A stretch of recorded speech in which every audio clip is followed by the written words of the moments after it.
როგორ ხარ მეგობარო? რაკენი დღეს იჩალი ჩექსინზე იყავი? გაგიჭირდა ხო დღეს ჩალიჩი? 30 ლარის შორმა გაგიჭირდა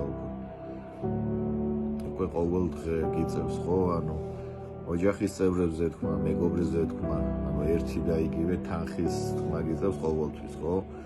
30 ლარი გზის ფული, 2 ლარი ლოტოს ბუტკის ყავის ფული, ინსულინის ფული.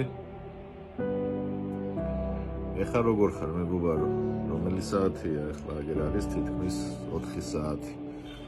გაფერთხა ხო უკვე ნელა გადის кайფი. შენ კიდე რასაკეთებ? ეხლა მე-7 ჭიქა ყავასო ხო ალბათ რო იქნებ ავისი მეძე ხარ რაღაცას იზამს. სლოტები რაკენი უკვე ჩარიცხე ითამაშე? ანუ ხვალინდელი ზახოდის ფულის იმედი რო ქონდა სლოტებით ამოაგდებდი, ეგეც ჩარიცხე ხო ალბათ. და სავარაუდოდ წააგე, სავარაუდოდ არა წააგე უკვე. და ეხლა რა ხარ შეშინებული ხარ ხო? ეხლა ზახოდის ფული არ გაქვს, ეს თანხაც წააგე.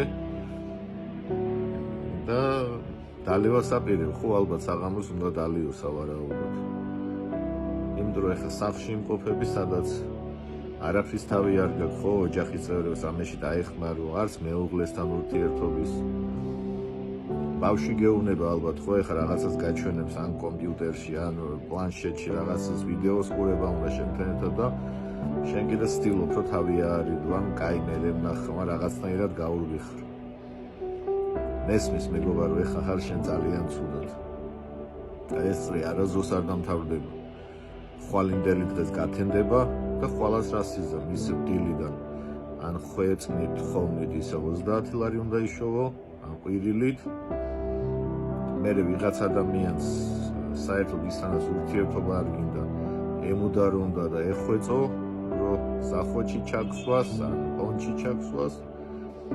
მე მოიხმარ და ისევ დაждები სადღაც სკვერში დალევ ისევ ყავას და მიხვდები ისევ რომ სად ჭაობში მყოფები და ისევ იმის ფიქრით რომ ხვალ ისევ ლონკაში ვიქნები. მეგობარო ერთადერთი რითი შემიძლია დაგეხმარო ეგ არის რომ უთხარი შენს ყველაზე საყვარელ ადამიანს არჩიე შენთვის ყველაზე საყვარელი ადამიანი და უთხარი რომ ძალიან ცუდად ხარ. რეალურად ცუდად ხარ ხო? ყოველ დღე პირით გამოტანილ ქსინს დაზდევ, იკეთებ, მე სლოტებს თამაშობ, მე გამოფხიზდები და რო არ გინდა ისევ რეალობა დაინახო საღამოს ამ და დალიო, ამ და მოწიო, ტაბლეტები დააყოლო, გაითიშო და დილით ისევ და ეს შეიძლება გაგრძელდება წლები და გაგრძელდეს კიდე წარმოუდგენლად დიდხანს. ამიტომ თუ იტანჯები მეგობარო, მიდი შენს ოჯახის წევრთან და უბრალოდ უთხარი რომ ცუდად ხარ. ყველაზე ძლიერი ინსტრუმენტი რაც არის მეგობარო ეს არის დახმარების თხოვნა. და მერწმუნე თუ გულწრფელად გინდა დახმარება, აუცილებლად დაგეხმარება ოჯახის წევრის და აუცილებლად დაგეხმარება მაღალი ძალაც. მე გისურვებ მეგობარო სიმშვიდეს და ჯანმრთელობას.